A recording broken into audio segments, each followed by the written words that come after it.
నెల్లూరు నగరం విరాట్ నగర్లో వెలసి ఉన్న శ్రీ గాయత్రీదేవి, శ్రీ విశ్వకర్మ భగవాన్ స్వామి, శ్రీ గోవిందమాంబ సమేత జగద్గురు శ్రీ మద్విరాట్ వీర బ్రహ్మేంద్ర స్వాముల ఆలయంలో మహాశివరాత్రి మహోత్సవములు అత్యంత వైభవంగా జరిగాయి. నెల్లూరు పట్టణ విశ్వబ్రాహ్మణ సేవా సంఘం ఆధ్వర్యంలో శివరాత్రి పర్వదినాన్ని పురస్కరించుకొని పోతులూరి వీర బ్రహ్మేంద్ర స్వామి, మాత శ్రీ గోవిందమాంబ అమ్మవార్ల కళ్యాణ మహోత్సవాన్ని ఆలయ అర్చకులు కన్నుల పండుగ నిర్వహించారు. కళ్యాణ ఘట్టాన్ని తిలకించేందుకు భక్తులు విశేషంగా తరలివచ్చారు. భక్తులతో ఆలయ ప్రాంగణం కిటకిటలాడింది. ముందుగా స్వామి అమ్మవార్లకు విశేష పూజలు, హోమాలు, పూలంగి సేవా కార్యక్రమాలు ఘనంగా జరిగాయి. సుమారు 2000 మంది భక్తులకు అన్నదాన ప్రసాదాలు చేశారు. అనంతరం సేవా సంఘం శాశ్వత వ్యవస్థాపక అధ్యక్షులు కందుకూరు చెంగయ్యాచారి, ప్రధాన కార్యదర్శి ఇందుకూరు రమేష్ కుమార్ ఆచార్యులు N3 న్యూస్ తో మాట్లాడారు.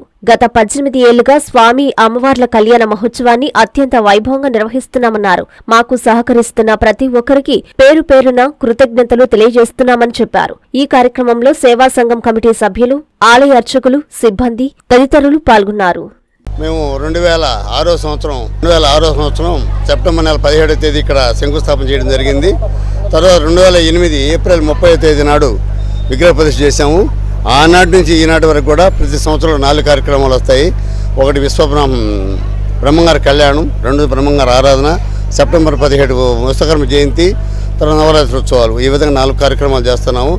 ఈ యొక్క నిర్మాణంలో ప్రతి ఒక్కరూ సహకరించినారు. ఇట్లా పూర్వ ప్రజలు కానివ్వండి, రాజకీయ నాయకులు కానివ్వండి, కొంతమంది అఫీషియల్స్ కానివ్వండి, పత్రికా విలేకరులు కానివ్వండి, వాళ్ళ వల్ల కూడా మాకు కొంత హెల్ప్ చేకూరింది ఇక్కడ. అదేవిధంగా అప్పటి నుంచి కూడా ఈ నిర్మాణం సాఫీగా చేయడం జరిగింది. అప్పటి నుంచి ఈ 4 కార్యక్రమాల్లో కూడా దిగ్విజయంగా జరిపించుకుంటూ ఈ యొక్క బ్రహ్మంగారు కళ్యాణ్ మహాశివరాత్రి నాడు చాలా దివ్యంగా జరుగుతుంది. ఆ రోజు 2000 మందికి కూడా అన్నప్రసన్నం జరుగుతుంది. ఈ కార్యక్రమాలన్నిటికీ పూర్వ ప్రజలు అందరూ కూడా ముఖ్యమైన విషయం ఏంటంటే ఇక్కడ ఒక చిన్న ప్రచారం జరుగుతుంది. ఇది విశ్వబ్రాహ్మణుల దేవుడు ఆయన నేను ఒక పేరు వచ్చింది కాదండి, ఈయనకి సకల జనులకి దేవుడు ఆయన. మీకు అందరూ తెలిసిన విషయమే. అట్లా ముస్లిం కుర్రని చారదీశాడు, మాది కక్కని చారదీశాడు, ఇట్లా రెడ్డమ్మ అచ్చమ్మని చారదీశాడు. ఇట్లా ప్రతి ఒక్కరికి కూడా ఆయన అనుకూలమైన దేవుడు, ప్రజాక్షేమం కూడా ఆయన. కాబట్టి ప్రతి ఒక్కరు కూడా వచ్చి కులమతాలకు అతీతంగా వచ్చి ఈ గుళ్ళో పూజలు చేసుకోవాల్సిందిగా కోరుకుంటున్నాం. గత 18 ఏళ్ళ నుంచి కూడా ఈ కళ్యాణ మహోత్సవం దిగ్విజయం జరుగుతుంది. ఇప్పటికి కూడా అన్ని రకాల ప్రజలు కూడా ఇప్పుడిప్పుడే పాల్గొంటున్నారు. అన్న చెప్పినట్టు ఇది కేవలం విశ్వబ్రాహ్మణులు అని చెప్పి బ్రహ్మలు అందరూ ఉన్నారు. కానీ ఈ మధ్య కొంత మార్పు జరిగింది. ఇంకా మార్పు జరగాలి. ఇంకా మార్పు జరిగి అన్ని కులాల వారు కూడా ఇక్కడ పాల్గొనే విధంగా సహకరించాలి. బ్రహ్మంగారు ఆయన ఎప్పుడో చెప్పాడు, హరిజన గిరిజనులకు కూడా ముందు మీకు ఎన్నో ఉన్నత పదవులు వస్తాయని చెప్పి ఏనాడు చెప్పాడు కాలజ్ఞానంలో.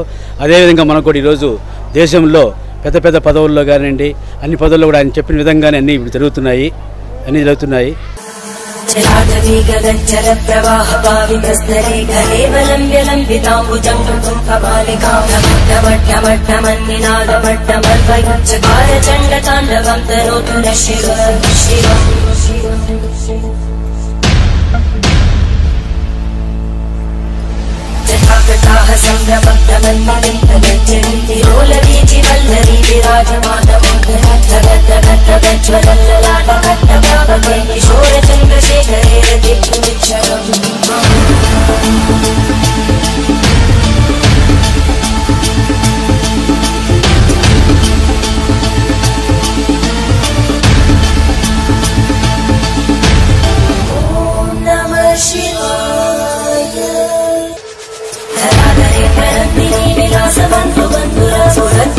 సంతతి ప్రమోదమాన మానసే కటాక్ష ధోరణి నిరుద్ధ నర్తరాపరి క్వచిత్ దిగంబరే మనో వినోదమే తు వస్తుని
13 సంవత్సరాల జూనియర్ కాలేజ్ ప్రయాణంలో విశ్వసాయి మరో మైలురాయి. విశ్వసాయి జూనియర్ కాలేజ్ వారి మరో నూతన బ్రాంచ్ రమేష్ రెడ్డి నగర్ నందు 2024-25 అకాడమిక్ సంవత్సరం నుంచి ప్రారంభమవుటకు సిద్ధంగా ఉంది. అన్నమయ్య సర్కిల్, టోనోస్పీట్, ధనలక్ష్మీపురం ఇలా నెల్లూరు నలుమూలలా ఇంతకు ముందే బ్రాంచీలు కలిగిన విశ్వసాయి జూనియర్ కాలేజ్ ఇప్పుడు మరో నూతన బ్రాంచ్ రమేష్ రెడ్డి నగర్ లో కేవలం 13 సంవత్సరాల వ్యవధిలో అనేక బ్రాంచీలు స్థాపించడమే కాకుండా 1000కి పైగా మెడికల్ సీట్లు, మరెన్నో ఐఐటి, ఎన్ఐటి సీట్లు ప్రతి సంవత్సరం పొందుతూ ఎప్పటికప్పుడు పిల్లల భవిష్యత్తుని, తల్లిదండ్రుల నమ్మకాన్ని నిలబెడుతూ ఉన్న విద్యా సంస్థ విశ్వసాయి జూనియర్ కాలేజెస్, నెల్లూరు, తిరుపతి.